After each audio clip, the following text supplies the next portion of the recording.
Reptiles Unplugged. I'm John Feely of Feely's Clutch, and you are watching Reptiles Unplugged. This is Will Rose from Royal Canadian Reptiles, and you're watching Reptiles Unplugged. Guys, it's KB Reptiles. Team Helga. Team Beard. And you're watching Reptiles Unplugged. It's Justin from Jacob Luck Reptiles, and you're watching Reptiles Unplugged. Nick with Renowned Reptiles here, and you're watching Reptiles Unplugged. It's your boy Harry Wayne from Royal Canvas Exotics, and you're tuning into Reptiles Unplugged. You're Triple B, and you're watching Reptiles Unplugged.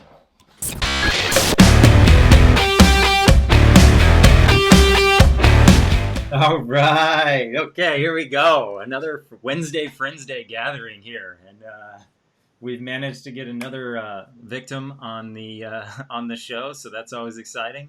Adam, you're muted, dude. You're muted. Oh no! You're back. All right, we got Adam back now. Adam's here. Our special guest tonight is Adam. Right. Our last show. No. Yeah, I saw all you guys telling replace me, submitting applications. What is that? Nah. We are back, everybody. So thank you for putting up with me. I am in the new reptile room right now, but I'm not going to show you all. That'll be a video coming out on BeachBumXotics channel.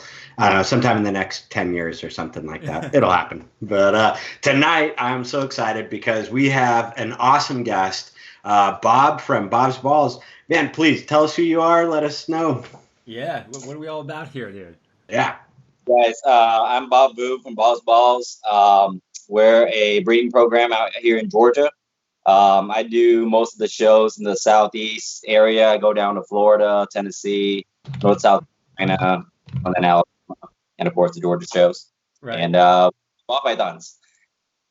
Yeah, dude. I like it, man. I can tell by the behind you, you're a little heavily invested in that. So gotta love the ball pythons. Obviously, we're doing the ball python show here, but so yeah, you're out there in Georgia. How'd you get started, man? We can get warmed up here with the backstory on Bob's Balls.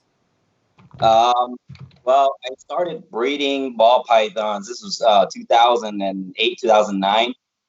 Before that, I did leopard geckos. I actually drove to Albie Scholl's house. When I was in Atlanta, I was actually Googling reptile stores. It took me to his house. And surprisingly, he let me in his house, and he just showing me around, and I was hooked. Right. Gecko, and then that was it. I went to Daytona, spent my scholarship money, like every college student should, just blow your stuff like that. And I graduated college in 2011. The market wasn't great for my degree in psychology and sociology, surprisingly. Yeah. Fair enough. Thanks, man. And we've been very fortunate. I went full time 4 years ago. And this is all we do now. We just breed snakes, go to shows, hang out with people. Been blessed. Dude, no way. Yeah, dude. So you're kind of living like the reptile dream, let's call it a little bit, you know? Yeah, sometimes so I've talked to a few people and they're like, you're out here like selling the reptile dream, right? And I feel like it's because I get to live it, right? I wake up every day. I go in here, feed snakes, clean snakes. And we go to shows and enjoy it. And we have a lot of reptile friends around here. And the thing about it, I think, is like, it's not so much like we're trying to sell the dream. It's more like just sharing the passion of it. Because it's really difficult. I feel like it's really difficult for anyone to really do this for a living if they don't enjoy it. Oh, it's impossible, So. Definitely. And we got somebody in chat that says that you're Steve's brother. Is that an inside joke? Me and Steve are cousins. My cousin. Right on. Let's see. That's the part of it, right? You get to join this community and make friends and family. So in Georgia, I host a Thanksgiving dinner at my house every Thanksgiving Sunday. And we have about 4 breeders that come out here and we eat Thanksgiving dinner at my house. Everybody brings something and we just enjoy ourselves. And then we do Memorial Day at somebody else's house. So it's kind of, I feel like that's the most important thing for someone coming into this industry. It's like, it's not so much, don't focus on the money. What project should I be invested in and all this stuff. It's like, the connections you make is more important. It's like we make all these friends and we get to share it. And then they come over here on Thanksgiving. You know what everyone does is everyone brought a clutch. It was like we had 40 breeders over here, and I had like 8 clutches of ball pythons sitting in my snake room, and everyone's just helping IDing stuff because, of course, right now you're throwing this 4-gene male to this 3-gene female, and you're like, what do I even have? So now you have 40 eyes of, you know, years of experience breeding ball pythons, and we're just sitting here cutting up, eating Thanksgiving dinner, and IDing clutches of ball pythons. I mean, Man, that sounds like a holiday right there. Dude. That's awesome.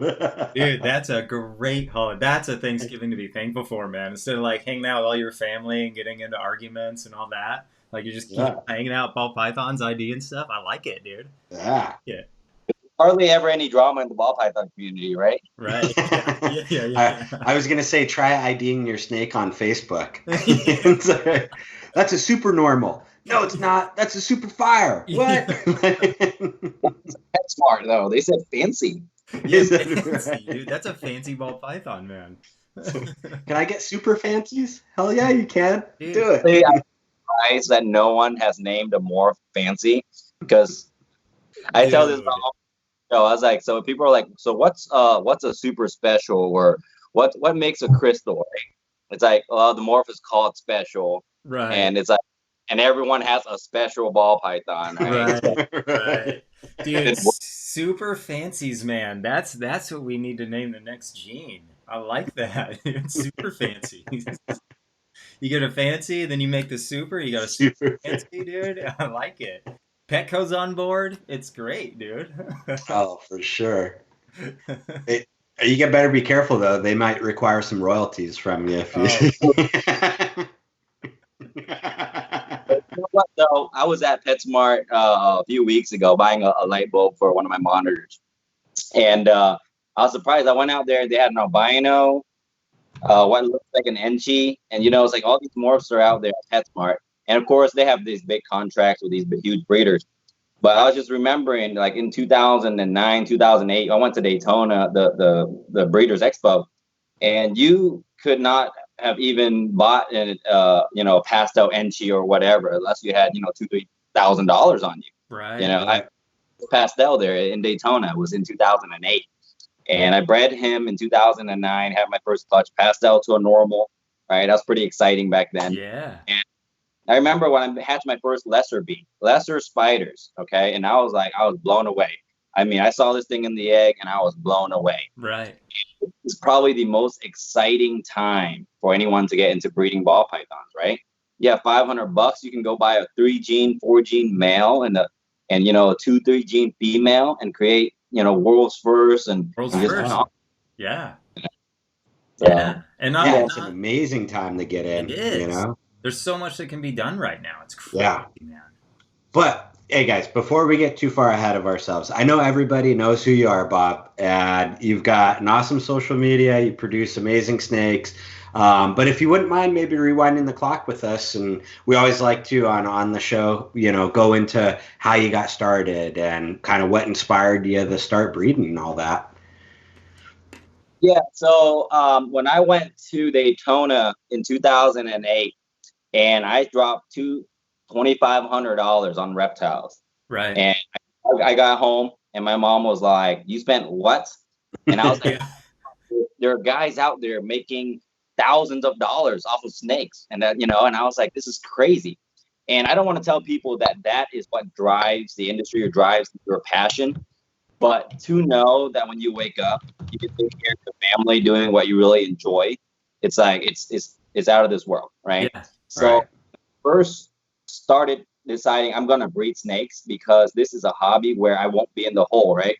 I used to go bowling every week, every day, every week, at least twice a week. I used to go bowling, and you just kind of put your money in there, put your money in there, hoping you get better, right? This is an industry where you're putting your money in there, hoping you get better. Because every year I tell every single person the same thing: this is gonna be our best year, right? Wait until my females get to size, right? Right. Every year you're investing, you're putting in money, hoping you get better. Except when you do get better, that investment pays off your initial investment. So it's like even if you're not making money in this industry, you're not making a killing, you're not doing this for a living, you now have a hobby that you get to enjoy that pays for itself. You know, even if you'll say you just get 10 clutches a year, it pays for everything you do, and you get to enjoy it because no one's nagging on you because you just spent $10,000 on new snakes or rats. Right. Because some of it is coming back, you know. It is. Yeah. Well, I started breeding, like seriously breeding. Like when I say seriously breeding, I got 10 clutches, right? After you get your first 10 clutches on the ground, and you're like, man, and this is the question I get from a lot of people: how am I going to get rid of any of my snakes? Right. Anything like that. So this was when Facebook was still allowing animal sales and all that. So we post on Facebook. We're on Fauna. We're on King Snake, Ancient King Snake. People are still on that. We're posting stuff everywhere. And you know what? My first 10 clutches, they didn't even hit 300 grams before every single animal sold. You know, we're just sold out. And I'm like, wow, I can actually do this, you know? Right. So I started marketing a little bit heavier. And at the time, I was a broke college grad. I graduated in 2011. And at the time, I just had no money to really invest, you know, go out and buy racks and buy nice animals or 4 or 5 gene investment animals. So everything I produced, we use as trade fodder. We're trading up, or we're trying to trade off a whole clutch for new genes and stuff like that. And in 2013, I became a director for an insurance company. That's when I was making some real money. And I was making 100 grand a year doing that, but I didn't enjoy it at all. I can tell you I was waking up dreading, you know, calls and meetings, but I was making such money. I was like, let's just throw it back into the snake thing. Right. So I invested for the next 3 years. And then in 2016, Mary asked me, why do I even go do insurance? You know, she was like, you hate it. Every day you hate it. And I said, but it's good money. It pays for everything we do. And she's like, you do realize just everything you do with snakes pays for everything we do. We don't have any bills because I use the insurance money and pay off our house, cars, and everything already. So I was like, yeah, we don't have any pressures of like money pressures. Right. So I quit my job, decided to do snakes full time in 2016. Traveled around vending shows with my cousin Steve and with Phil McCormick down at PM Reptiles. And we have been very fortunate. The community been super supportive. We just kept expanding. We're trying to expand again this year to a new building. And really the most important thing I can tell any new breeder right now is just form these relationships. Don't worry so much about chasing projects. And I get the message 100 times a week. What's the hottest thing? What should I get? What pairs can you sell me? I said, choose to do whatever you like. Breed what you enjoy the most. I chased the Orange Dream Pied project since I first saw an Orange Dream. And a bunch of people told me it was stupid because Orange Dream just looks like a normal back then, right? It was a nice normal then when it first came out, when Ozzy came out with the first few ones. Yeah. But when he super Orange Dream, oh my goodness, I was blown away. And I was like, that's what we're going to add into pieds. And that was it. Pied was actually my first big investment. I bought my first pair of pieds for $5,000. I paid for a male pied, spider pied, and a female head pied breeder. And that was going to be my thing. I said, we're just going to do pieds and Orange Dreams. And now there's 8,000 morphs. So you can't really kind of focus on 2 things and you get distracted. So now we expanded into this building. And that's it, man. It's growing. Dude, that's awesome. Yeah, it's I love hearing stories like that, right? You kind of got into it, family, friends, everything's kicking along, and then you just keep chugging along, and all of a sudden then you realize, wow, wait a second, what I'm doing is not only paying for itself, but now I'm able to quit my daily job. That's an amazing story, dude. For anybody out there that keeps hearing the market's crashing, it's not possible, right here, we have proof right here sitting in front of you. Yeah, you know what 2016. I mean? That's recent, man. That's recent. That's a clutch ago in some cases. You know, like that's a low raised female. Since 2010, right? Right. That market, that $25,000 per snake market has crashed. Let's be honest here. Right. I'm not gonna, buddy. You're gonna sell. You're gonna produce a clutch of all $25,000 snakes, and they're gonna move like that. Okay, that market for sure is the here and there, right? How many $25,000 snakes are still moving? It's not. But that market was like this. It was built like this, right? There's Right. 10 guys up here selling $25,000 snakes every day of the week. Those guys were making millions. I get it, okay? But now the market grew this way, right?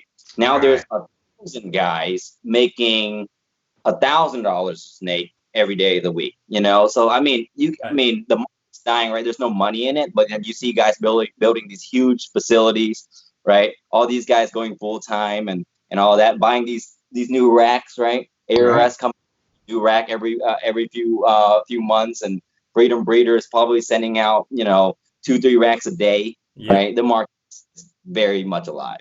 Yeah. Or Freedom Breeder wouldn't have that big old facility over there pumping out racks like that. Right. And Jesse just built a new big facility on the backside of his property too. And JKR, I mean, exactly, right? It's silly. Anytime somebody is trying to tell you like, hey, whatever you're doing is not going to work, it's never going to work, you should just forget about it now, you should walk away. You know what I mean? That's not going to help you. What is that guy going to teach you? Nothing, right? Find somebody who's supportive, like you were saying, community, getting together, talking about things that have worked for you, things that haven't. Yeah, not everybody is going to be a millionaire off of ball pythons, right? And it takes some concentration, hard work, and focus. You know what I mean? So. Yeah. Dale's video, I really like his recent video about the market.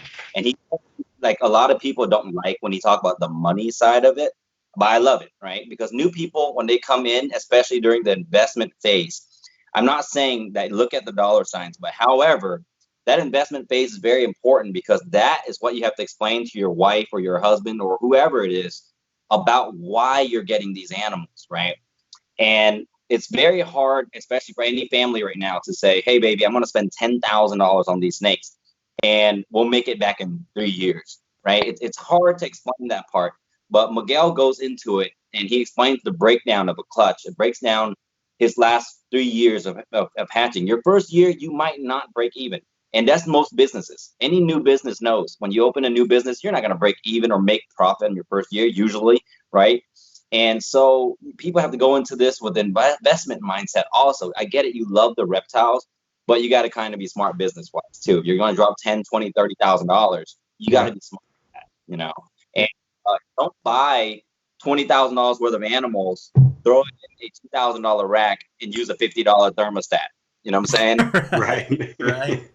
1,000 times. I've seen it. And then we've all used that cooler incubator before. We've all used the styrofoam incubator, but don't put $1,000 clutch in there. Go out, also get you a hot box, or get something, and invest on the back end of that. Yeah, right. Yeah, that was my first incubator. Was the styrofoam chicken egg incubator, and I used it. You like fill the tray with water underneath, and you just seal it in. It has like those plastic clips that like clamp it together. Yeah. Incubator, you had one of those? What's that? The Reptibator or something? The Reptibator. I got mine literally from a like hay and feed store for chickens, and it was it was styrofoam, just 2 domes that got clipped together. The Reptibator was the exact same thing, except that they just put Reptibator on it, but they sold it as a chicken deal the week before. Right. Yeah, they figured it out. Oh, guys, dumb. They'll buy it anyways. Yes, dude, that's so funny. I love that. Oh man, hey, and Bob, talking about the community, and like you were saying, learning and leveraging as you're going. I know you're huge into the community. You're involved with USARK donations. Would you mind catching us up on kind of the lately as far as that goes? I know you've been running a few donations, like for the Australia fires and some other things like that. Yeah, I'm glad you brought it up. So everyone probably has heard about the Australia, like half the country was on fire at one point. Yeah. Really, 1 billion animals were at risk, right? So that takes a lot of money, a lot of manpower to help and save. So we did what we can. And I thought about it. I told Mary one night, I'm like, hey, I'm just going to send a check over there. And she said, well, why don't you do another one of those raffles? Because I've done this before for that we had a police shooting recent about 3 years ago here, and then we also had we did one for the zoo. So I said, yeah, let's try to do that. We can raise about $3,000 instead of me donating $1,000. I can just donate an animal. Right. So the community was amazing. I posted it on one day, and within 24 hours, we raised $3,000. So I was like, I think we can make this a thing. I think we can do for $5,000. So I reached around and I called around Chris Nettles. I called Miguel. I called everybody. I was like, hey man, I just need your support. Miguel posted us on his video. We had a lot of people share. I mean, we had probably 200 shares on the post. Right. We raised over $9,000, and Verizon matched for another $1,000. So we ended up sending $10,000 over to Australia. Yeah. The reason we're not continuing the raffle currently is we're gonna do an auction in Atlanta after the show in April for USARK. And the reason it's so important, especially right now, is last week they had the hearing for South Carolina. There's a new bill out that's going to be attacking native reptiles, turtles, and stuff like that. And they're kind of just tic-tacking things onto the bill. And it looks like they're just kind of attacking the reptile industry as a whole there in South Carolina. So, of course, USARK is going to be the one kind of fronting that and helping that end. Georgia recently got a new bill that was passing that was going to push all licensing. Usually, I pay $200 a year on licensing. They're going to push it to $800 with a $7,500 bond and an insurance policy up to $500,000. Right. For a business like ours, it will, but not that. You know what I'm saying? So we'll have to pay more for our licensing. But for someone producing 10 clutches a year, and then you're having to pay $800 on licensing and all this stuff, that would kill off a lot of small breeders. Actually, the community got together. Everyone sent in their emails, and actually, they're going to make an amendment on the bill to remove reptiles off of that bill, which is amazing. Wow, yeah. That's, man, great work on that. It's very important in this because Florida is being attacked every time we turn around. So Florida USARK has their own chapter. They're going to be raising their own money off of their auctions down there and from Daytona auctions and stuff like that. And then the main USARK, the national USARK, is who we donate all of our donations and auction money to. Last year we did $26,000, and you got to think also this is a Repticon. Okay, we're not doing this at an NARBC. We're doing this after a Repticon in Atlanta. We raised $26,000 last year. So I'm hoping to get even more this year. So if you guys are watching, send me your donations. Dude, 26,000 is insane to me already. Like that's a huge number, dude. It's a massive accomplishment. Yeah. That's really good. Good friend Frank Monroe. We've been kind of just pushing this thing, and we've done it for this is coming up on our 4th year, and we raised over $40,000. We used to get getting better and better every year. We just need more out of state guys coming in. I get it. The Georgia guys are gonna always spend money. There's only so many of us. So all you California guys fly out and hang out and spend some money with us. Yeah, dude. Yeah, I know. Joel and I were talking. We were all three talking. That's right around my birthday time. I might have to come out for that. That'd be a good one, dude. I'll come. In my new facility. Yeah, there we go. That'd be sweet. That'd be rad. Yeah, I'm good at spending money, man. I'm really good at that, actually. So you make that happen. Professional money spender. Yeah, I'm a professional debt gatherer. So. So I always somehow end up with the weirdest item at like every auction. Like, so I go to Tinley and I end up with the it's like bedazzled piece of art. It's Swarovski crystals. Okay, it's beautiful. Let me see. Slowly walk over there so we don't lose image. It's in my snake. Let's see this, dude. And what an awesome snake room, by the way. That's those are goals right there. That's awesome. Right? Let me move this so I can I should have planned this way better earlier. But you will see. Oh yeah, dude. Oh, that's awesome. Isn't that badass? Yeah. Dude, that's rad. I always end up with weird stuff in my snake room. Dude, that's all the stuff I yes. Is that Donated in Atlanta. I love everything about what's happening with that. I'm so confused, but it's okay. I won't ask any questions. The Georgia crew ended up with the Daytona staff 2 years in a row, so pretty cool. Those are the best things that win at the auction, though, dude. I won a stuffed animal roly poly at the Anaheim show in January. There for animals. I'm there to win weird stuff. Okay? Yeah, dude. I got at the Tinley, like, I don't know, 2 or 3 years ago. I got python jerky there at the US Arc auction. Yeah, it was. Really? It tastes like teriyaki sauce. But yeah, dude, I love the auction for that. Like the oddities and the weird stuff that shows up. I think it's so funny to like get that stuff. That's the stuff that goes for like the most money. When people they're like, "Hey, we want to donate a ball python," I'm like, another ball python. I want weird stuff. Just send me some weird stuff to auction now. Like we had a Star Wars toaster last year that went for stupid money. Yeah. I got an American flag, the metal one made. Oh yeah, those are cool. Really big money also, you know. So it's like those items there is what people would really rather take home, in my opinion, than animals most of the time. Yeah, I agree. Definitely. I saw a pair of unicorn slippers that went for like 2,000 or 3,000. I think it was something insane like that. Yep, dude, the unicorn slippers. Yeah, those got a little too expensive for me there at the end. He does love to pit on some crazy stuff. 100%. You know, but that's what makes it fun, right? Like, I know Harrison from, our Royal Canvas Exotics, our friend up in New York, he bought a giant dildo for like several $100s. Dude, and we left it in the house in Tinley.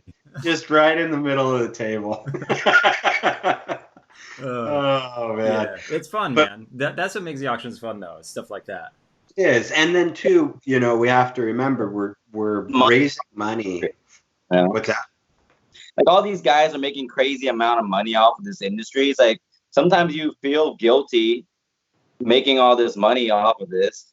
So you got to spend it back somehow, right? Right. Yeah. What a cause, what a cause. Exactly. That's what I was going to say. You have US Arc, who better to be giving our money to? They're out there fighting for us. They're a team of people that are working all the time, all to basically allow us to keep cool reptiles. So we need to support them, Right. Yeah, definitely, dude. I like that. I like that a lot. Yeah, and you're doing a lot with that, so that's really cool, man. That's the bucket list then this year, is figure out that April show. Yeah, we got to do that, Joel. Yeah. Yeah. Hopefully we'll have our facility done by then. We're gonna hopefully start construction here in about 2 weeks, hopefully 2 to 3 weeks. Close on the property and start construction, dude. And get everything done. You guys are for sure welcome out there, and I'll have a room. Yeah, that'd be rad, man. That would be cool to come check that out. Yeah, I appreciate that. You better watch out though, inviting Joel and I over. Yeah, sketchy. Totally joking. Hey, we've got some questions from chat about the whole auction thing. If people want to send in crazy stuff to you, can they do that to be auctioned off? Of course. Okay. Just message Facebook or Instagram or something, and as long as you get it to me before at least a week before the auction, we have a Facebook event group for it. So we like to post all the weird items on there. I mean, we've got incubators, racks, all that stuff, snakes. But guys like we try to reserve the ball python slots for a few guys, because you don't want to go to an auction and there be 50 ball pythons on the block. Okay. Right. Because first of all, that just kills the whole show for everybody. Everyone's just waiting to bid on ball pythons. So we like to reserve the slots for like 5 or 6 guys. And I don't want this to be like bias or anything, but obviously we like guys like Ozzy and Justin and those guys to donate one item, and then just like 5, 6 ball pythons. And then we try to get all the other guys, because we want variety also. We don't want it to be a ball python auction. We want some skinks, some geckos, dragons, stuff like that. So that's what makes the auction fun. You don't want to be out there with literally 50 ball python guys is outbidding each other. It feels like what those Facebook auctions used to be. Right. Auction groups, and it says reptile auction group, and it's literally ball python, ball python, ball python, ball python, Yeah. ball python, you know? So try to make it a little bit more variety, just more fun. Right. Yeah. Yeah, I agree. And you know, we were talking earlier, and that's something at the shows too that makes it fun, right? I know we're all into ball pythons. We love ball pythons, but there are so many other reptiles out there. And that's one aspect that I like, going to a show and seeing variety, seeing what other people are working with, stuff that I maybe can't work with right now due to time schedule or ability or whatever it is, right? So yeah, keep it entertaining. Yeah.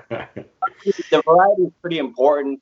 I do have a lot of, I've heard it and seen it. People complain that they go to a show and it's nothing but ball pythons, right? They're like, why is everyone breeding ball pythons? And the retic guys and the boa guys always give us crap, right? They're always like, these guys are breeding their little snakes.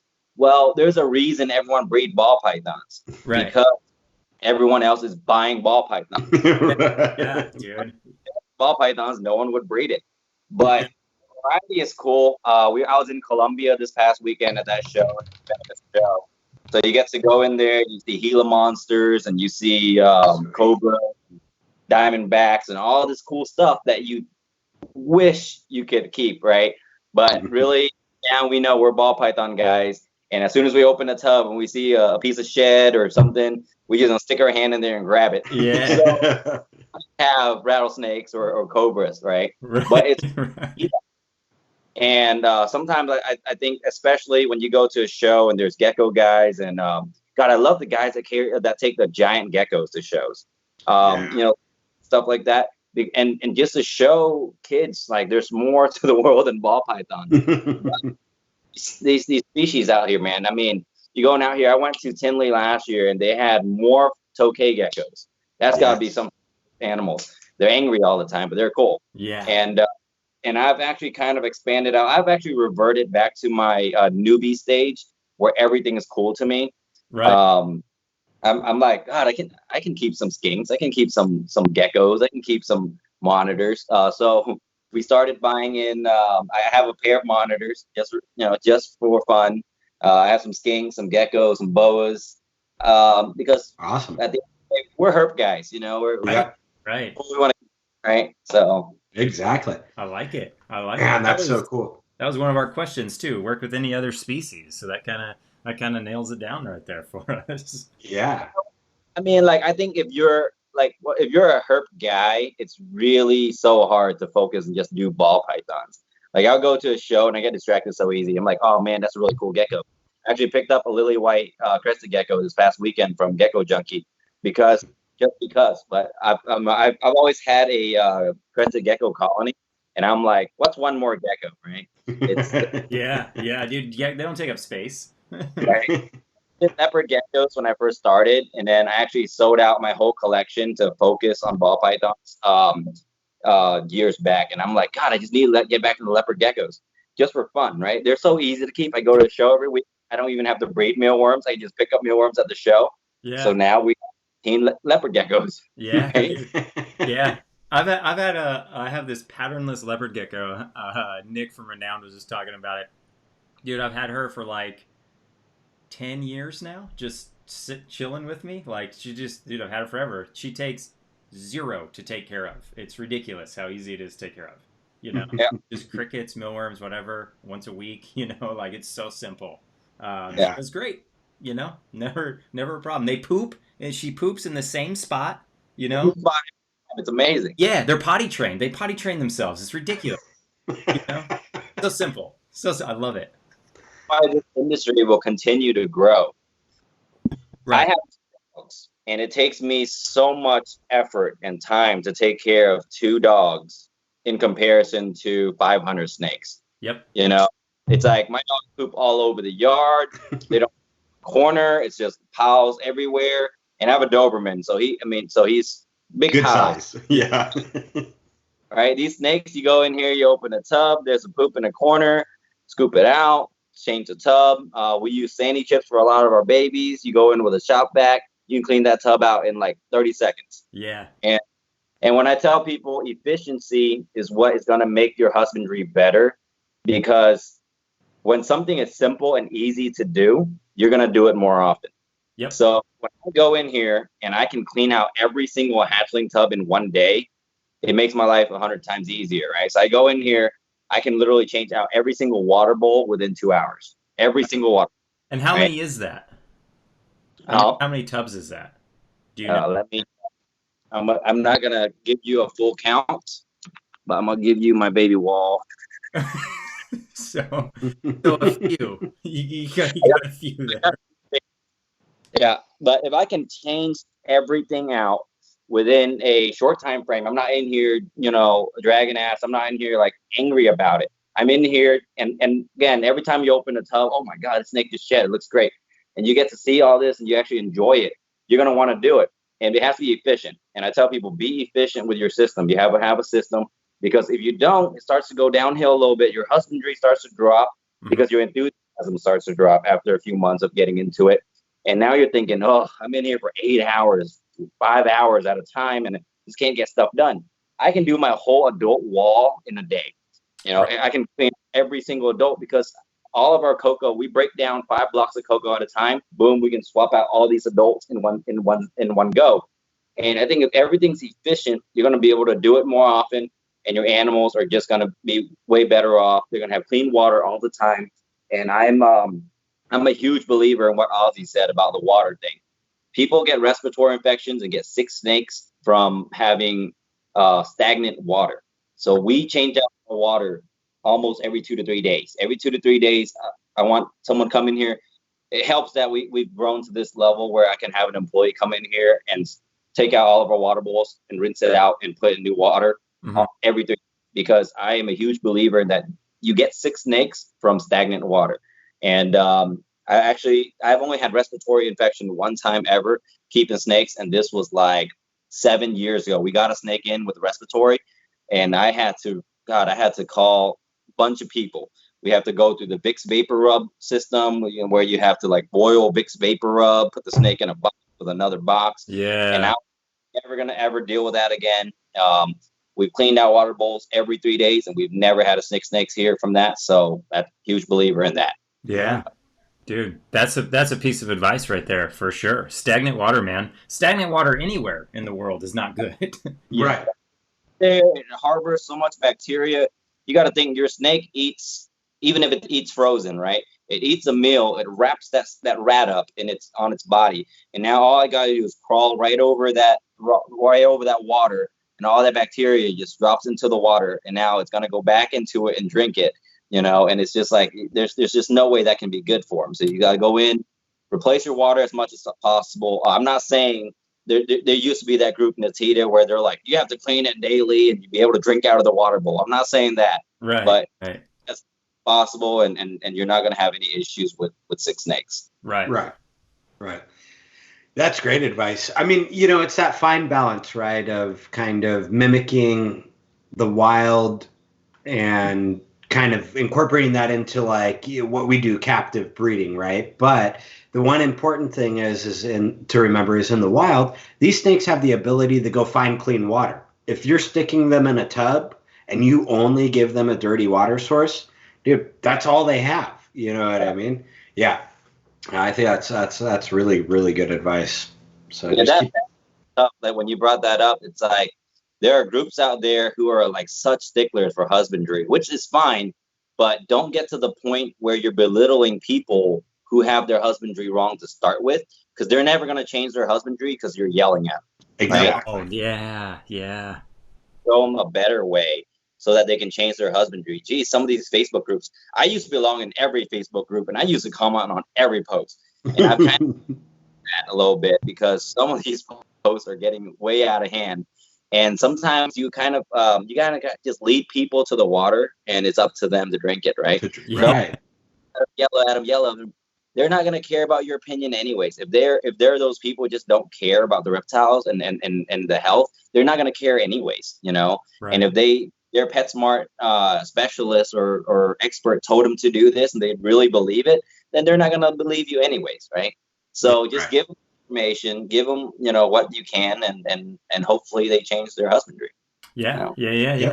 Can't make them do anything, but you can show them the right way. That's for sure. Exactly. Yeah, exactly. And browbeating anybody only has the opposite effect, right? You know what I mean? They're just gonna be taken. Yeah, exactly. Yep. So, Bob, kind of shifting gears a little bit, kind of stalking your Instagram page. I see all of these awesome snakes that you produce. This year, what's your most anticipated project that you're working on? What's the one project that you just can't wait to see the results from? So, currently, my favorite recessive gene, honestly, it's been for a few years now, is Desert Ghost. To me, that's probably the most unlimited project because it pretty much can just work in the gene and make it better. And the reason I say that is because I've watched a Desert Ghost hatch come out of the egg and get to 2,000 grams and look exactly the same. Yeah. And you can't say that about many morphs, And I'll show you in a little bit. A Desert Ghost Lemon Blast female at 2,000 grams looked the same as she was 100 grams. Right. So that is my most exciting recessive project to keep plugging stuff into.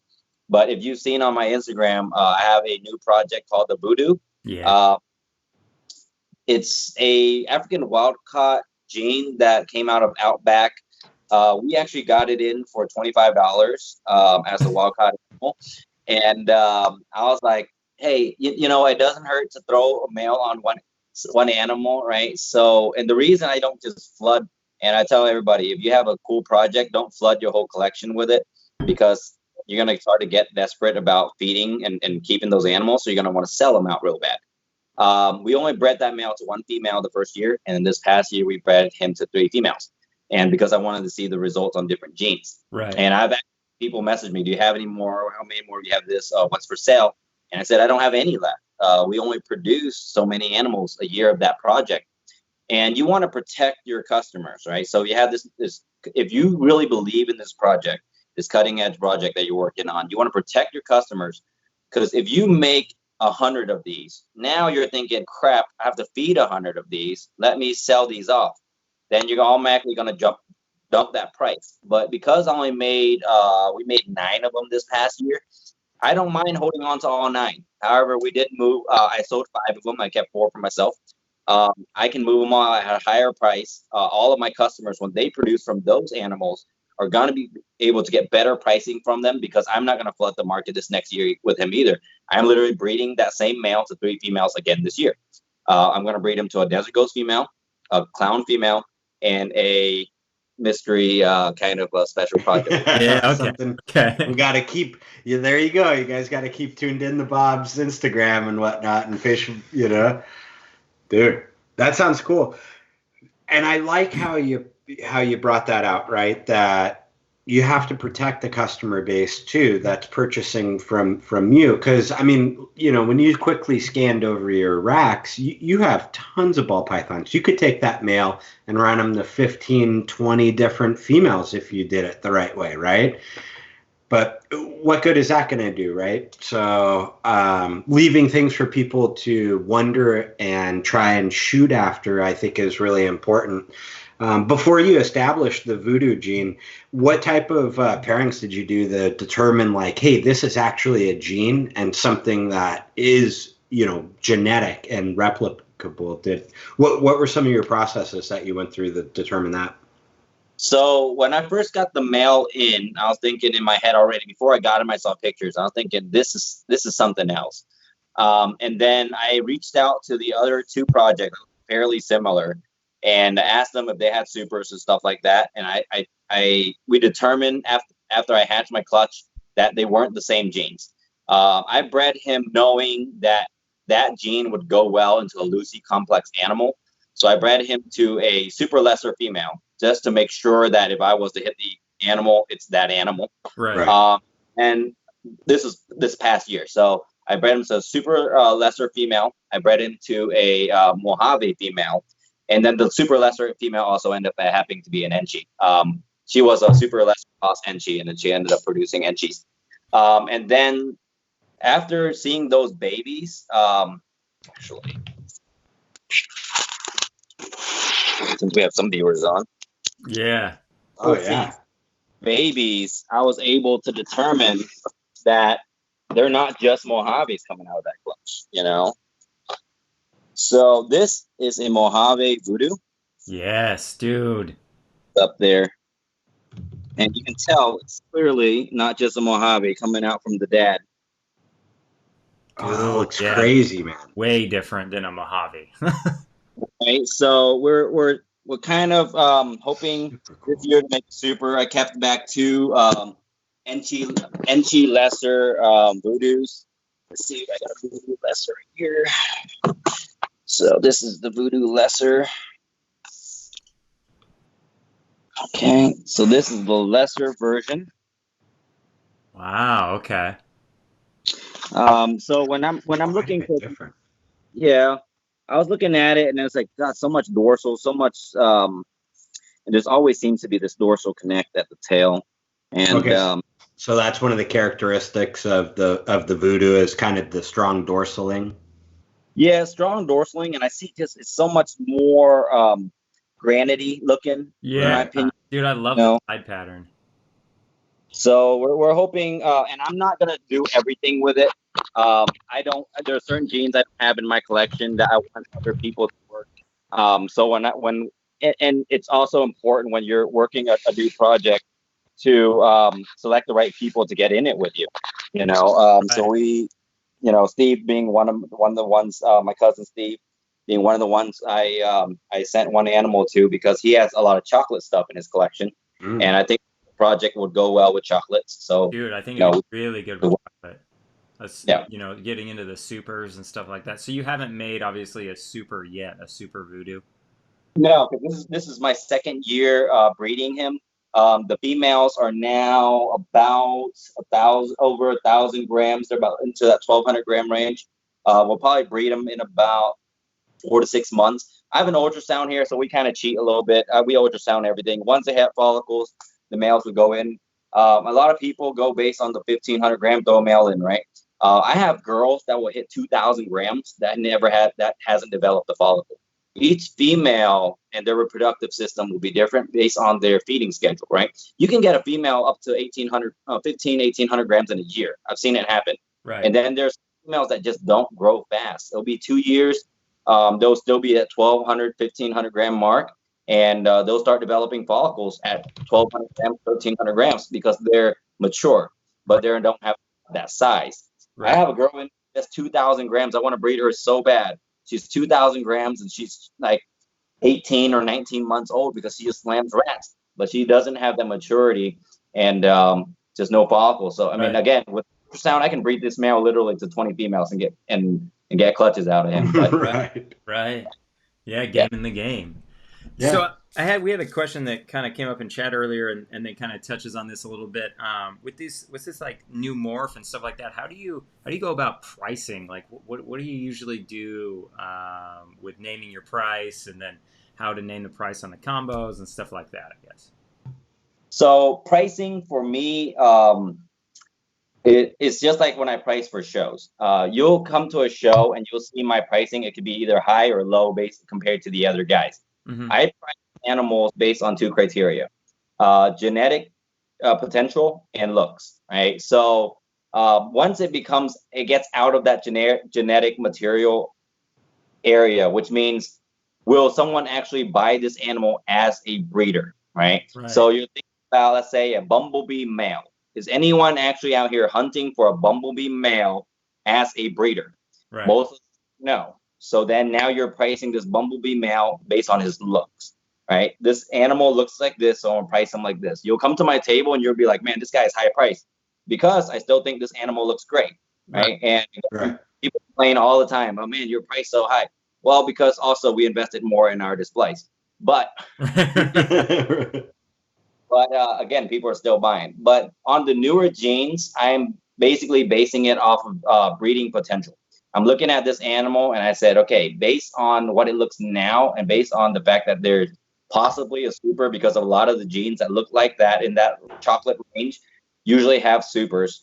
So if we can produce a super, we can then price a little bit better. And then again, will the super drop the price or increase the price? Right now, you can make even more of them easier.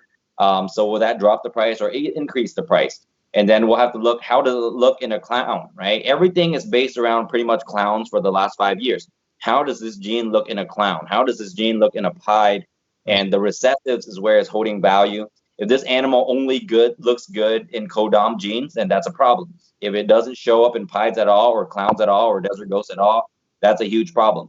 So that's how I'm going to be pricing this, any new gene. Really, if I came up with 5 or 10 new genes, everything will be based on how does it look in combos, how does it age, because we've seen 1,000 times animal hatch out phenomenal, right. 80 grams, phenomenal. At 1,000 grams, it looks not as great, right? Right. Pricing, I think, times will go in. Yeah, dude, I like that too, and I like your emphasis on the combos, thinking about the combos and what it can really do in other genetics and stuff like that. That's huge in the profitability, I feel like, of the gene. If it, dude, like you said, right now, dude, if it kills it in clown, it's gonna kill it. That's all there is to it. Like. How much do you remember? How much a spot nose was like 10 years ago? Spot noses, chocolates. Heck, you can probably get chocolates for $50 a piece about 5 years ago, right? Because chocolates much on their own. But then, of course, there was a super, and then chocolate clowns came out last year, right? Mm-hmm. And then red. You remember the whole red stripe deal right before? Oh my gosh, yeah. Oh, yeah. Dude. So every gene is their pricing is going to be determined on what it does in combos, right? It just takes one guy to figure out, oh my goodness, if I do spot nose and leopard, somehow, boom, it makes this, then, or if I, everything is based on marketing also, right? Obviously, Justin's a marketing genius, so he can market every one of those genes based on what he found was good looking. And then you found Ozzy, who, the bongos. I legit only got into bongos because Ozzy made that bongo cinnamon yellow belly combo where I was like, what the heck is this thing? Why is it so red? Dude. And I went a bunch of bongos. I bought a bongo combo from Ozzy, dude. He posted it, dude. I bought it the day he posted it. It was so sick. Yeah, Cine OD vanilla bongo, dude. Thing is so red still. I'm telling it's 1,300 grams. Where you gotta go, orange and bongos, dude. It's the coolest snake. It's probably one of my prettiest snakes. It's crazy. There isn't a recessive in it. I love it. Thing's awesome. Yeah, just wait until it's recessive, right? Yeah, that's what I'm saying. Like, dude, it's gonna be crazy. I mean, the bongo clown was really cool how it was. But dude, the combos are gonna be cool. Bongos. Actually, someone sent me a picture of the bongo clown the other day, and it really was nice by itself. It was just a bongo and clown. That's it. Yeah, yeah. I think Miguel has one. I think. I want to say Kenny. Kenny in Puerto Rico. I think he posted one recently. It was really nice looking. Yeah. Bongo clowns. I'm a little bit behind on that. I have some hats and I have chocolate hats. I always feel like I'm behind on every project, but again, there's 6,000 projects out there. How many can you chase? Right. That's yeah. That's the thing, right? And so actually that's kind of an interesting question. So when you're looking at a project, how do you determine for you, Bob, when you're going to jump in, right? Like, well, the main thing for me is that my main focus originally was all pieds. It was all pieds. And then we decided, okay, pieds and desert ghosts is going to be our thing because I love desert ghosts. So if that new project, if I can see it, if I can envision what that project looks like in pieds or in desert ghosts, I'll probably jump in. Right. So recently I jumped into a project, tri-stripe desert ghost. Okay. You've seen the Pasto tri-stripe desert ghost. Dude. Oh yeah. Mind blown. Right. Yeah. I saw that. I was like, I got to get into that. Yeah. So hate chasing a project, but God, sometimes you just have to. It's so nice of an animal. You have to. And I can see where that project can go down the road, right? Now I'm just imagining a super orange dream tri-stripe desert ghost, the way it would age as an adult or how clean it would look. Amazing. Right. Yeah. So that's how I determined if I jump into a project. There's been projects where I kind of was like, maybe I should get into this, right? I don't want to talk bad about any projects, but I was looking at it. I was like, okay, this is a $10,000 project. I should get in. I should get in now while it's hot. Then I looked at it and I'm like, it's gonna look so bad in an Orange Dream because it's way too busy. An Orange Dream cleans it up too much and it's gonna clash or something like that. And I'm like, it's not even gonna show up with a Desert Ghost that much because it's already too clean or something like that. Right. And so I avoid projects based on what I currently already have. Yeah. Okay. Yeah, currently have, and then you're also in your mind looking how the genes interact with each other and then imagining where it would go. So that's cool. That's kind of, I mean, that's kind of how I'm looking at things too, right? Because ultimately, I have to like what I'm looking at when I open the tub, right? And Yeah. I'm not going to want to get in and clean 100 of these things if I don't like how they look, right? So, and I figure too, if I like it, somebody else has got to like it most of the time, right? Yeah. You're not that weird. I don't know. It depends who you ask. Fair enough. But, yeah, so I think people getting into the hobby, that's probably one of the most frequently asked questions that I get is, what snake should I buy and what should I breed it to? And it's like, whoa. There's so much out there. Take your time, find out what you like, and then think of the next step beyond that, what's going to make it look better. You know what I mean? Can you make it better? Google what it looks like when it comes out of the egg, because that day is probably the most exciting day, right? When the animal crawls out. You don't want something that crawls out of the egg that I would have liked, but you won't like it. Right. You know? Right. So don't buy what I tell you to buy. Buy what you want to buy because you saw pictures of it, Yeah. Exactly. Yeah. So, man, we've been getting so many questions. My wife, Bob, FYI, my wife sits on the side monitoring chat, and she pulls the questions and just feeds them into a separate chat for me. And we've really been going off tonight. We've talked about so many great things. I love it. Thank you so much. I have one question, though. Sleeper gene. I'm going to beat Will to the punch because he hasn't asked it yet in chat. So, in your opinion, biggest sleeper gene out there right now? What's everybody ignoring? What is everybody ignoring? Are we talking about a current old gene or like a brand new, still kind of hot gene? It could be either. Anything, man. Yep. So what I'm really liking and what I'm really seeing from that are coming out great from my projects is if you're looking to get into making something dark, the mahogany and cinder. Yeah. Use on if it's the same thing, if it's it's making the same super or whatever. I have 2 breeder male mahogany combos, and then I have 3 cinder combo males. We got into cinder projects early. What I've been noticing into the project is that cinder and mahogany are similar in the way that black pastel and cinnamon are similar. Okay. They're gonna use fairly similar animals, but different in combos. I can put a cinder black pastel next to a mahogany black pastel, and I can tell the difference. Again, I've also produced 20 of them. Right. Like you can put a black pastel next to a cinnamon, and most people won't be able to tell the difference. But again, if you hatch 100 black pastels, you're gonna be able to pick them out. So, but in those combos, I actually have mahogany het clown males and cinder het clown males I'm breeding this year. Nice. I can pick the differences. Mhm. And I want to be the guy where I'm like, oh, they're totally different or they're totally the same. So I'm going to try to breed them for the same combos and see if we can pick the differences. But the mahogany clown, in my opinion, is phenomenal. I saw one produce. I saw Mark Bailey. Yeah, produce Bailey one. has them. Yep. Beautiful.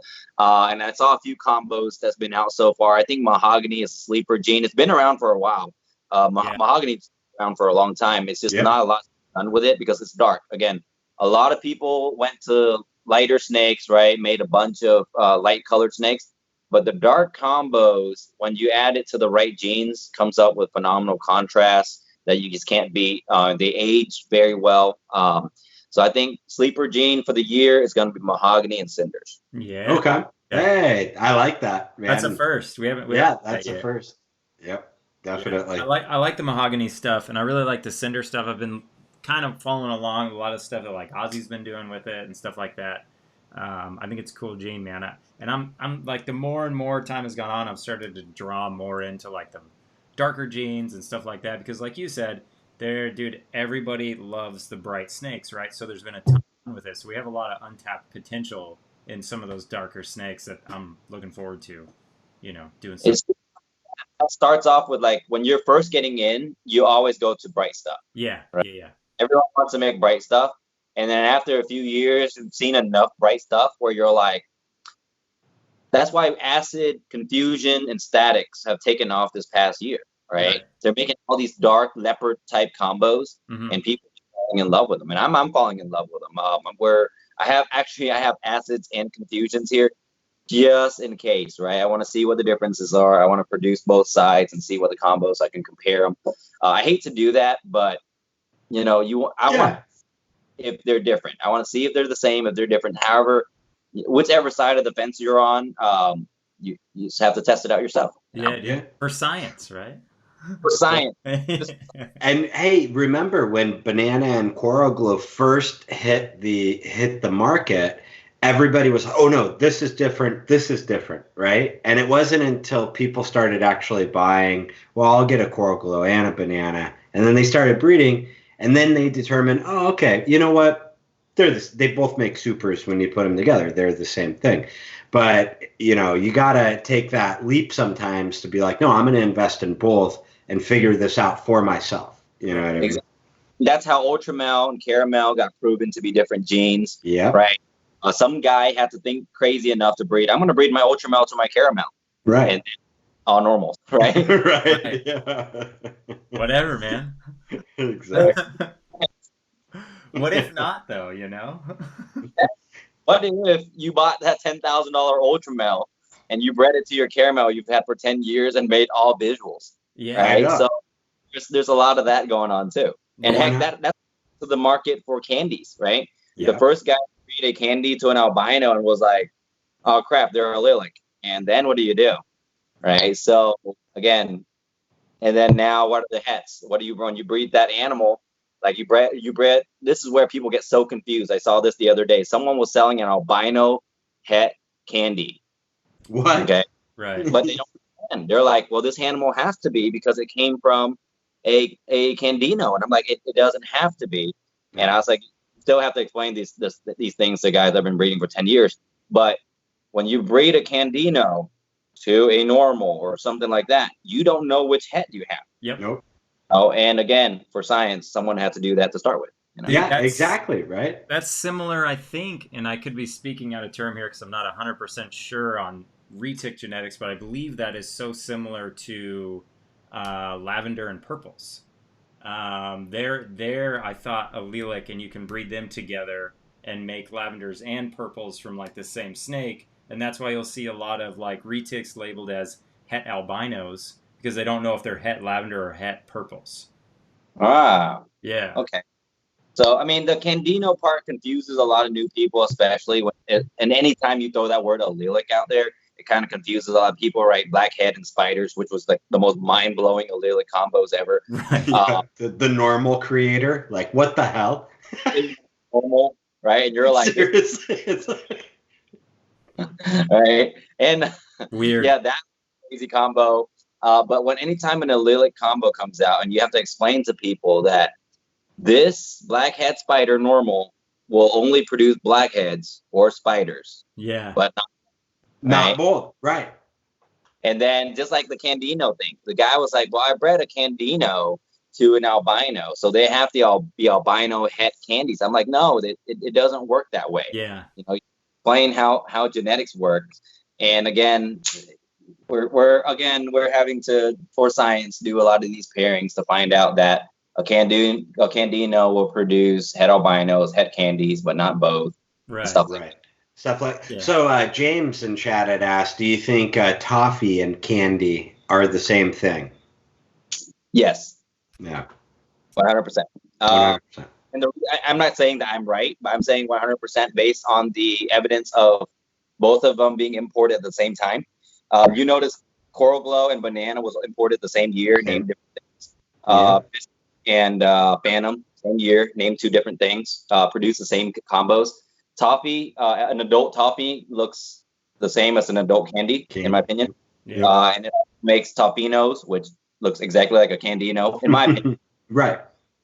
So I think they are exactly the same gene. Imported, two different countries imported it. Apparently, there's this guy in Africa that when he finds something, he will sometimes send it to two different people. No way. Yeah. Nobody would do that. Money Bob. is a weird thing. That's crazy, man.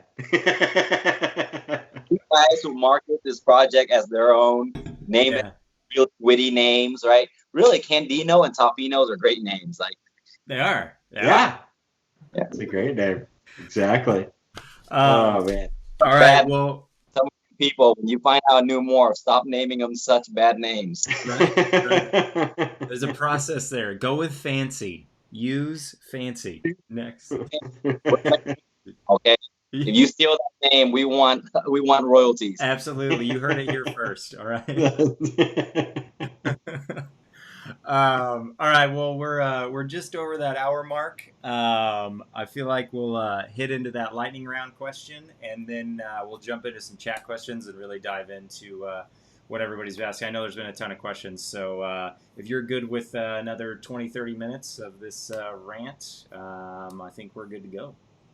Let's go. All right, so lightning round. Obviously, you probably know how lightning rounds work. We have a few questions here for you. First answer that comes to mind, you just got to spit it out. So, yeah.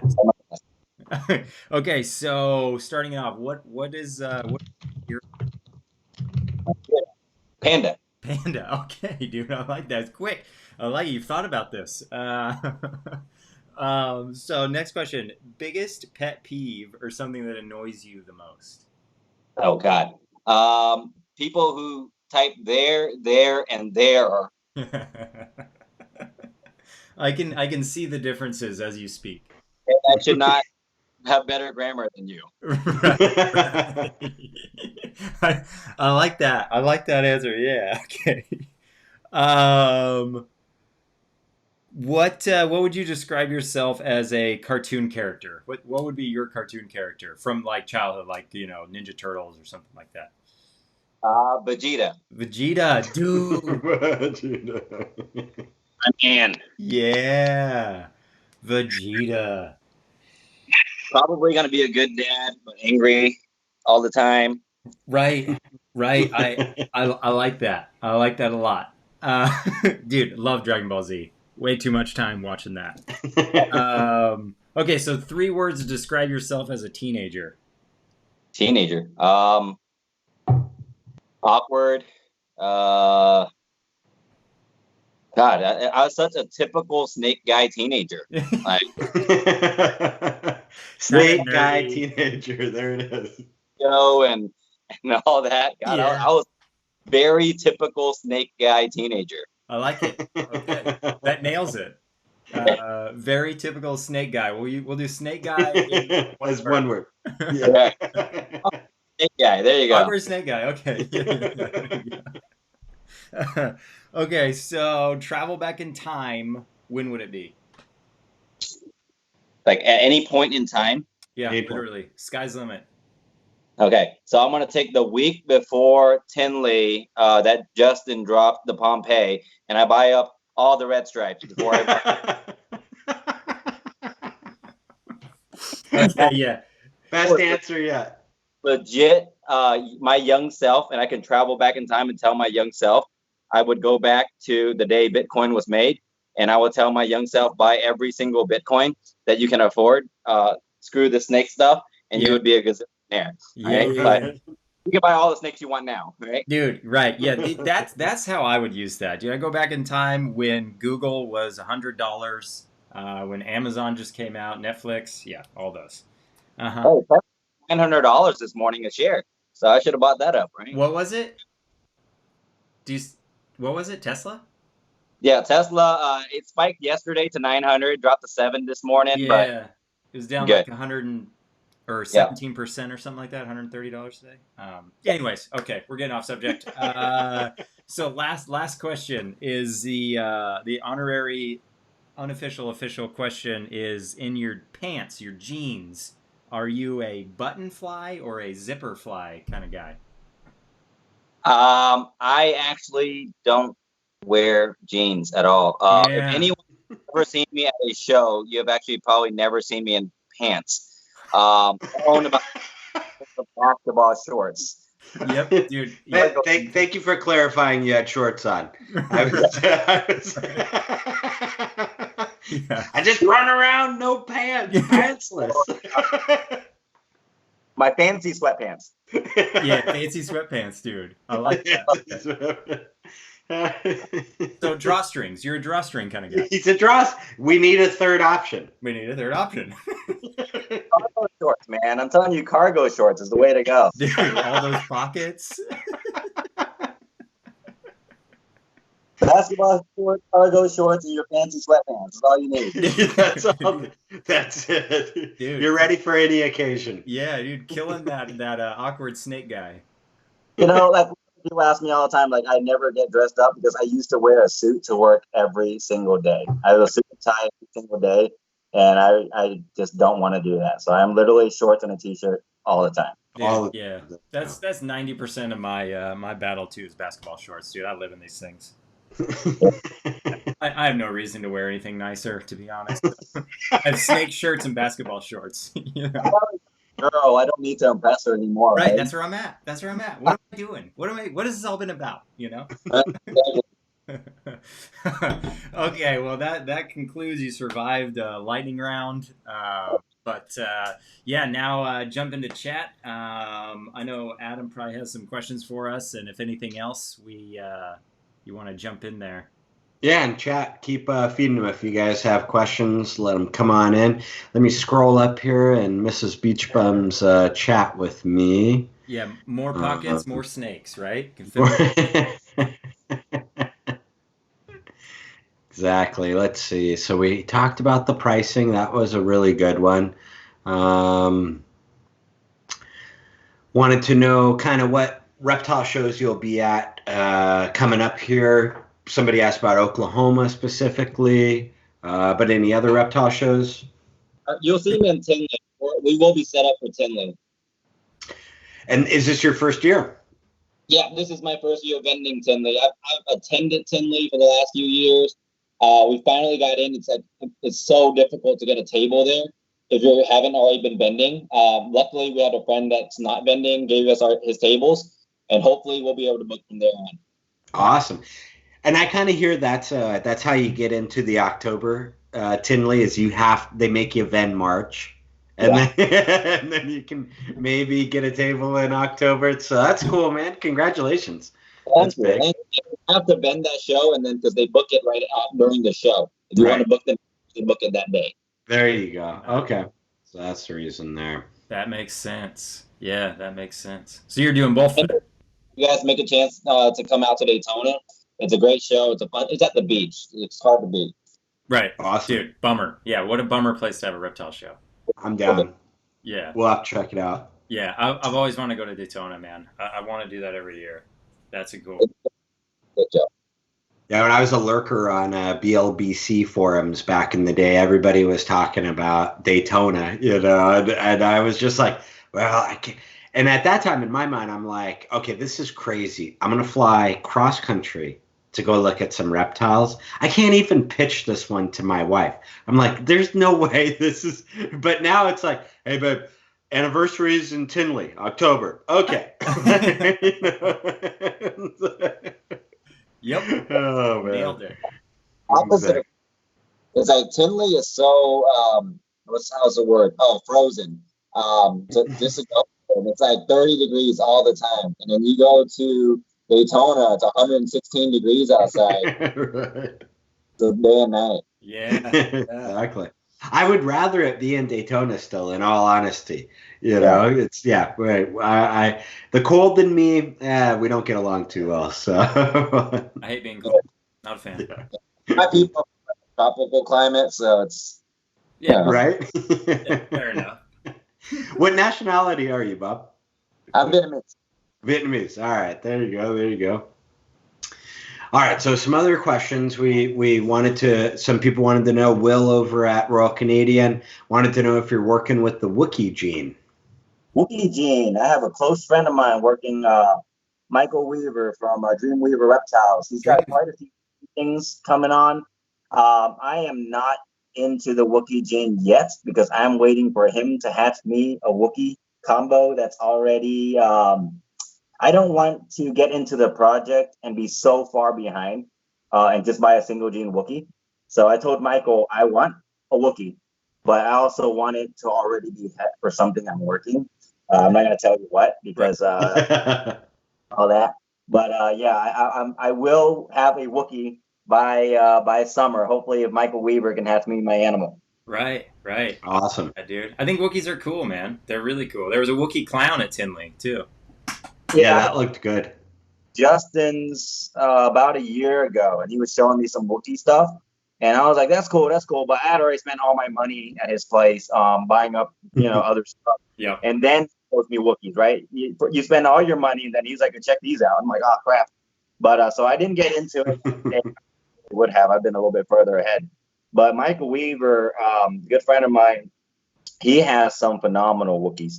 And we were at his house. We're going to be back at his house in about 2 months. But we're at his house a few months ago, and he was showing me these lesser Wookiees and all these Wookiee combos that he's working on. And if I get in, I want a nice combo. So, Yeah. I'm kind of waiting. Awesome. Yeah, it's funny. Genes come along like that. You sleep on it for a little bit, and then you're like, okay, this is cool. And then you hit up a buddy that you know is working on it. You're like, hey, produce me this snake that's going to jump me ahead 3 years. I know you've been working on this, but I want it from you. You know? Yep. I could have been in 3 years ago, but I was the idiot. Times the price. Right. Exactly. Yeah, there's that. And it goes back to networking. That's why it's important to keep friends around. Dude, building connections, man. Yep. Building connections. Exactly. Let's see here. We have. What are you expecting this year? We had a There you question go. pop up. Baller's Garage. So I was ultrasounding on Tuesday. It looks like we're going to have an early year. I have about 30 females already, which is early for me to find them in February to have 30 females already going. We're probably going to do about 100 clutches, and that's big for me. I don't ever want to do more than 100 clutches personally because that's just a lot of babies. I just want to do better clutches every year. Right. You can sell the same amount of babies and make more money. I've seen guys breed some of these pairings. It blows my mind. Some of these guys are doing these weird pairings. They'll make a white snake with 18 genes in it, and then ask me why no one's buying them for $1,000. Well, it's a white snake, So if you're better with the pairings, you can make more money, better animals with a smaller amount of clutches. But 100 clutches is going to be our biggest year, I think. So hopefully. Yeah, dude. 100's a lot, man. I can't imagine being. People all the time. I want to make 100 clutches. I'm like, that's 700 babies to feed. Yes. It's crazy, man. That's crazy. I had 3 last year, and I was like, oh my god, we have so many babies. Where's that other rack at? Right. And you got a girl that's making 12 eggs. It just hatches a 12-egg clutch. It takes up 2 rows of your rack, right? And you're thinking, how many more of these clutches do we got? Yeah. There's lots to handle, and people have to understand how many animals 100 clutches is, and how many babies you have to feed. Yeah, dude, that's a lot. That's a lot, especially if you keep hitting those 12 eggs. Dude, yeah, that's a lot. Dude, exactly. Your bill jumps drastically during hatchling time. Well, that's a question. Do you produce your own rats or do you buy? I have a very close connection with a guy that produces most of our rats. We produce all of our own mice, which currently we are not running through that many mice because baby season's kind of pretty much over. We only have a few clutches left in the incubator. But during full hatchling season, then we crank up our mice production. I start all of my babies on mice hoppers, and then I switch them to rat pups after about 100 grams. It just gets their feeding response way better on mice hoppers for me. But yeah, I still buy in roughly about 300 rats a week from him, and we get a very good price because of the bulk. I buy 300 a week every week, and then I take in roughly every now and then I'll call a guy to get mice in. We take in 100, 200 when we're really short on it. Right. Oh, okay. Cool. Yeah. 300 a week, man. That's so decent bill. Yeah, that is a decent bill. With your adults and kind of, older snakes, are you frozen thawed or live? What do you find is easier for you? I do live for everything. Frozen thawed for me is just, well, it's gross. But It is. just It is gross. all out or rat. And I don't feed my big females anything past a medium, anyways. Right. I feel like anything past a medium, it's just not really useful for me, and they just sit around for so long. I'd rather feed a female twice a week on 2 smaller meals than one big meal. Honestly, at this point, we're feeding off a ton of mediums and smalls, and I can run through this whole building. I feed all of my babies on one day on live, and I can feed all of my adults on one other day. With frozen, I've tried frozen before. It just takes me way too long. You're sitting there and you kind of dangling. Yeah, dangling. Good. You're not doing it right.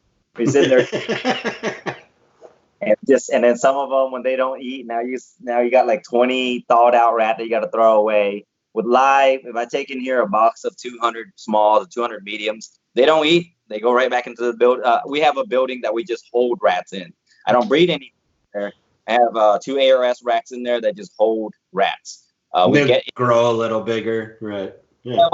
I buy in everything as smalls, and then I'll grow them out for a week, and then or 2 weeks, depending on what size I need, and then I feed off of the base of that. Awesome. Yeah, that's a cool question. Let's see. We got some others.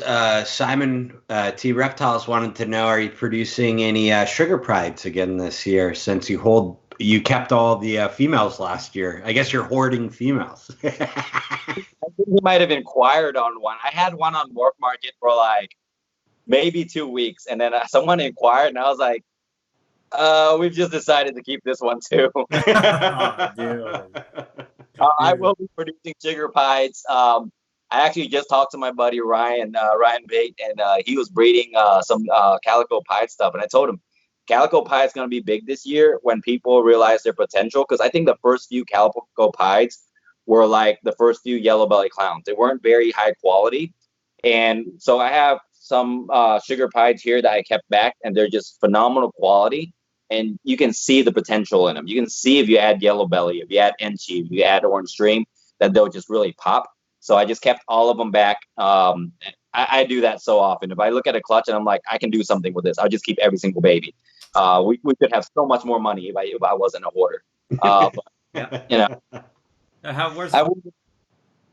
Yeah. Yeah. And that's the plight of a reptile keeper. It's that fine balance of being a hoarder and then putting some stuff back out. Absolutely, man. Yeah, there was another question about the red striped cypress stuff. That's seemingly looking like maybe an allelic combo. Do you know anything about that? One posted that a few days ago, tagged me, tagged Justin. I do not have a breeder male red striped cypress that's ready to breed. I have a male I'm growing out. I think it's going to be allelic. I really do think red striped cypress is going to be allelic. The genes seem to just mesh together so well. It's producing an almost fully dorsal animal. I produced 2 clutches of them this year. The fact that both have not too similar, but fairly similar super form. The only thing that gets me that I might argue that it's not allelic is because when I look at blackhead and spider being allelic, it didn't surprise me as much because spider wobbles. Super blackhead also wobbles. If you've owned enough super blackheads and you talk to Will Nussman, they every now and then you'll have a super blackhead that just isn't right. It'll just wobble. The super cypress, I've produced 5 of them. Every single super cypress I've produced has a slight wobble. They eat super good, but they all wobble. Super red, I've made probably 20 plus super red stripes. None of them have had a wobble. So when I'm looking at 2 animals that don't wobble versus an animal that wobbles, I don't think that's where it didn't mesh for me. Spider and blackhead, the fact that they both kind of wobble kind of made sense that they would be allelic, but the fact that super cypress wobbles and the super red stripe doesn't, that's where my argument would be that it might not be allelic. Yeah. Okay. That's an interesting high-level genetic observation right there. Yeah, no, animals, right? Yeah, dude. Yeah, because you actually went outside of the look, right? And you went to more of the behavior of the animal to link them together, which I think is an acute observation of what you're working with, right? That's pretty cool. I hadn't heard anybody ever explain why they thought it made sense for blackhead and spider to be a lilac. In my mind, like visually, those animals are very different. Yeah. Right? Yeah. Like, I mean, so for them to be a lilac was like kind of like, whoa, what are you talking about here? That doesn't make sense. Yep. That's a great observation. Yeah. So thank you for putting it together like that, because it does. Things once you've owned a few supers and you kind of take a look at them, because I've owned a few super blackheads. We've made a few super blackheads, and I've noticed just 1 out of every 3, 1 out of every 4 are kind of a little loopy, and they act exactly like a super, and exactly like a spider. Again, you can argue with me all day about, is there a super spider? If there's not, whatever. But the super blackheads, every now and then you'll have a wobble. So the fact that it's linked with spider doesn't surprise me at all. But the super cypress is a wobbly animal. It's not defective or anything. I've seen cypress combos that are perfect, but the super cypress, in my opinion, every single one that we've produced, I don't know if we're doing anything wrong, but every super cypress we've produced here has wobbled to a degree. But then I've also heard of cypress hidden gene Wilma combos that are wobbly. So cypress seems to be with certain genes, like, just don't do well. Like hidden gene Wilma is already known to not do well with genes like spider and stuff like that. Right. So and hidden gene Wilma wobbling, that wasn't very surprising to me. Right. But what to me is that cypress and spot nose does not wobble. Yeah, that's weird. Yeah. And interesting. Somebody was asking in chat, so kind of along the same line. So blackhead and spider together, have you noticed wobble with those when? They do. People have told me that is the cure to spiders. It is not. I have a hypo blackhead spider over there that and I know it's a blackhead spider hypo. Like I know that's the genetics, and it wobbles. It's not just a spider hypo, because I've made 100 of those. Blackhead and spider will still wobble. It acts like a super blackhead. So every few animals will wobble. You'll notice not every single super blackhead will wobble, but you'll have one that wobbles. And I think this is the same thing that's happening, is every few blackhead spiders will wobble. Again, I've only made a handful of blackhead spiders, and I didn't keep any. Honestly, I have one left. That's the hypo version, because I wanted to see how it would age. It's about 100 grams right now. I want to see what it would look like about 200-300 grams, see if it colors up more because of the black. So I'm kind of letting it age a little bit. But I've noticed that every now and then you'll have one that wobbles just like a spider. Interesting. Okay. Yeah, that's cool to know. Right. We had Reggie was asking, do the triple recessive projects, are you working anything other than DG Pied Sunset? Yeah, other than DG Pied Sunset. Yeah. Just that one. What else? Yeah, just that like lame project you're working on there. I'm gonna go ahead and let it out. I'm working a DG Sunset Azanthic, and then I'm also working a DG Azanthic Pied. Hopefully, awesome. Throwing those around a little bit. I spent a lot of money on a DG Pied, so I'm like, let's see where we can go with Let's him. make it go, man. Yeah, I like it. It's so hard to explain to your wife that you just spend $10,000 on a snake and have nothing to show for it. So I'm like, but wait, baby, I'm going to make triple heads. Right. And then I'll still have nothing to show for it. Right. You're like, look at all these snakes. Normals. Wow. I have a pair of really expensive normals myself. I have some double het sunset pieds. They were not cheap 3 years ago. Wow. Yeah, they're breeding this year, dude. It's exciting. Wow. Yeah. What line of Xanthic? What line of VPI? And when you picked VPI, was there a decision between the different lines out there, or how did you fall into VPI? Yes. First of all, a good friend of mine, Chris Pilgrim, who I've known for like 12 years now, worked all of his project on VPI. And second of all, most of my desert ghosts came from the Bells, from Fireball, Jeremy Smith, and they were primarily VPI. So I actually managed to buy a few Desert Ghost, Poshet, Azanthics, and Azanthic, Poshet, Desert Ghost stuff from them to start with. So everything came in VPI. And then my other Desert Ghost stuff came in from the UK, who also work a lot with VPI. So I kind of within that line. Yeah. Right. Okay. Yeah. So do you believe one line looks better than the other, or is this just more or less what's readily available? And whatever line you pick with, it's going to be Xanthic, right? So yeah. So Ball Python 2X is so weird. There's 4 different lines of Azanthic. All of them are non-compatible, right? So what people are getting in, I'd say if you're going to work Azanthic, that's the thing. Pick one and go with it. Do not. Oh, well, I kind of want to see what this does. Oh my God, I've seen guys breed 2 Azanthics together from different lines. Why? But double hats. All the same. They all do the same thing, right? They remove dark pigment, they replace it with white pigment and gray pigment, and take away color. But it's all down to line breeding, ultimately.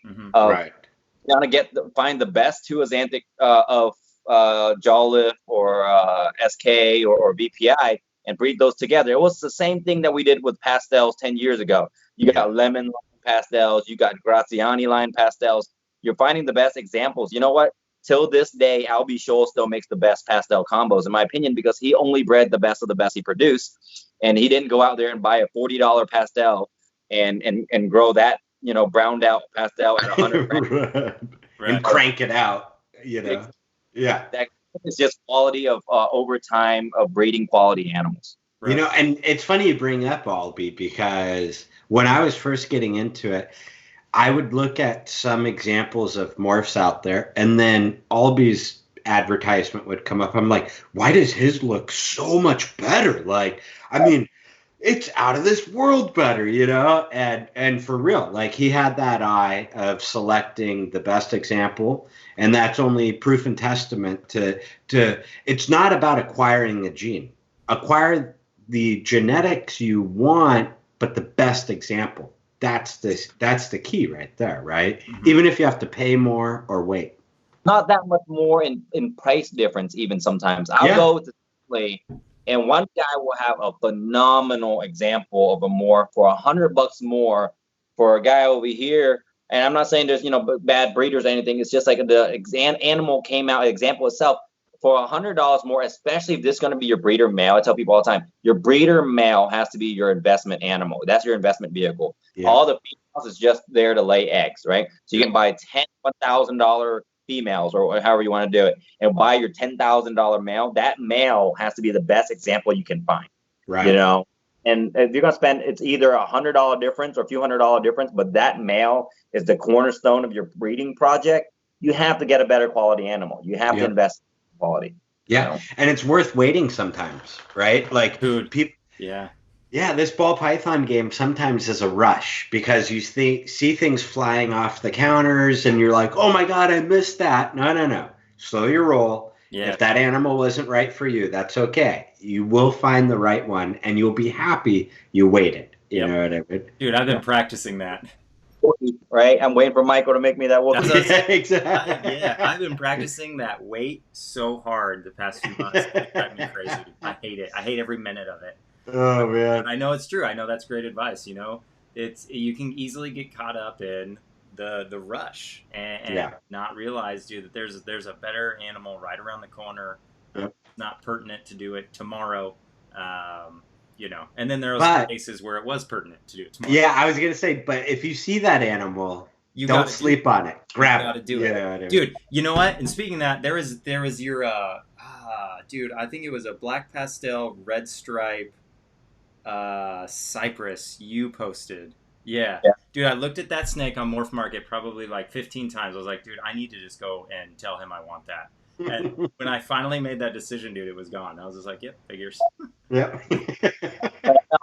I was debating about keeping that male, but because I had already posted it on Morph Market and the guy emails me and I literally wanted to say, hey, I decided to keep this one too. Right. Yeah. Now I'll finally get rid of some animals. Yeah, gorgeous, man. Gorgeous. Yeah.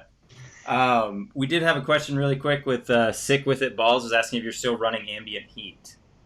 So we decided this year to buy heat panels. I'm still running ambient heat, but it's not as hot as I was running before.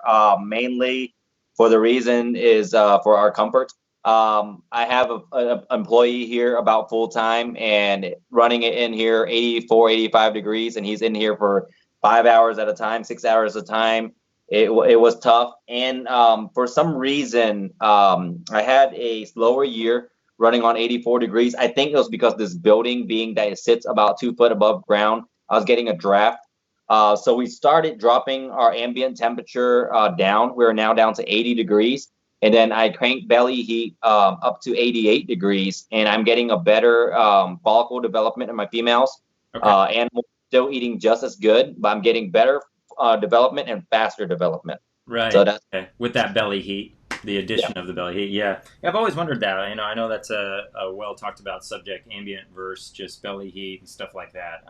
I do that similarly though. I run an ambient heat and then a belly heat. I try to keep it like that 80 degree mark ambient, and then about that like 88 degree belly kind of area. So, Yeah, I think that's a good range. It gives them enough room just to go to the front of the tubs, cool off 80 degrees. You don't want them to cool off to like room temperature. A lot of people keep their ambient room at like 70 degrees or whatever, and I think that's too cool for a ball python to cool off if it gets off the. I think going from 88 degrees, dropping down to 80 or even 78, which is our ideal temp drop. We will drop to 78, but we're kind of slowly doing it because we just got the heat panels put in about a month ago. So we're kind of slowly. We went from 84, 83, 82. We're down to 80. We're going to drop down to 78. We don't want to do it too fast because we don't want to shock the animals. First of all, we have so many animals in here. I want my incubator to keep up with it. I want, geckos, everything to kind of slowly adjust to that temperature drop. And we'll drop down 78, 79 degrees and with a belly heat of 88, 89 degrees. Yeah. I like that. That's cool, man. That's a good husbandry insight a little bit there. I like that. Yeah. And we've tried both. I've tried ambient at 84. I've tried ambient at 86. And I don't want to just take everyone's word for it that this is better, but we've tried both, and we're deciding that this is the best for our animals here because I'm getting better follicle development, faster follicle development, better feeding response. We're in here, we're happier cleaning at 78, 79 degrees rather than 84, 85 degrees. Yep. Well, this for us, I'm not saying that this is the perfect way. And again, in my opinion, there's no one perfect way of keeping ball pythons, but this works for us. Right. Yeah. 1,000 ways to skin a cat, right? Yeah. I think that's supposed to be my line, right? Do you guys skin cats too, or is that? No, I think yeah. I was just trying to get on the same page. Find some common ground. I don't know. Is that a Vietnamese thing? I don't know. Is that... Vietnamese people skin cats? How did that saying even come about? Dude, I don't know. Who made that up? It's the stupidest saying. It's the sketchiest saying, too. You could say deer. Deer is all right. 999 better ways than this, right? Yeah. It's a hell of an implication. I do agree.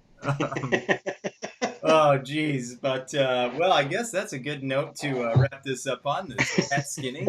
No, but seriously, we've been on here for just about an hour and 40 minutes, roughly. So, we try to be cognitive of people's time. The problem is I feel like there was so many subjects that I still wanted to hit. So we will definitely have to have you on here again if you would be so kind to jump on here. But, dude, it's been awesome. This has been an awesome talk. All python breeders have all the time in the world. Right, yeah, there it is. But, dude, really appreciate it, man. This has been a great talk, dude. Thank you so much for giving us your time and being able to talk here at chat. I know everybody enjoyed it, so it's been a lot of fun, man. Yeah, man.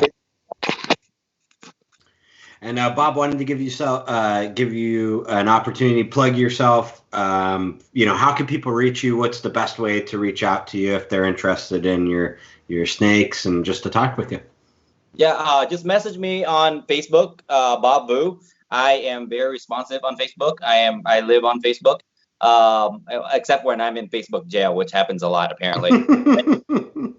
Instagram at BossBalls, or you can email me. I'm on Morph Market.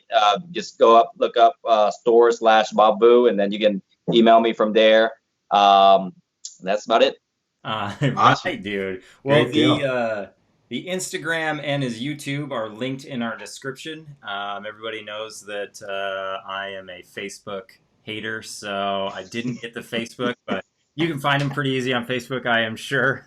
So that's a good place to click. But yeah, check out the links down below. Always has some cool videos, and then Instagram's always doing great, obviously. Yep. But yeah, I'd like to thank you again for jumping on here tonight, and thank chat, everybody. Dude, great chat. I feel like there was some killer questions out there tonight, so thank you all for tuning in and hanging out, and I guess we'll wrap this one up. How about that? Yeah. All right. Sounds good, guys. Have a good night. Thanks, everybody, again for joining. See ya. See you guys.